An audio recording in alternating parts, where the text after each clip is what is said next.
A mi sa suda idemo na Markov trg. Mislave Todoriću je povjerenstvo poslalo poziv na svjedočenje u Saboru 3. studenog.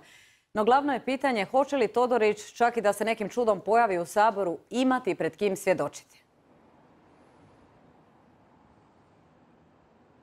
Apsolutno, prije svega, meni se čini da kada bi se i kojim slučajem Ivica Todorić ukazao u Hrvatskoj, prije svega bi završio u istražnom zatvoru u Remetincu, a tek onda možda pred povjerenstvom ako bi do toga došlo.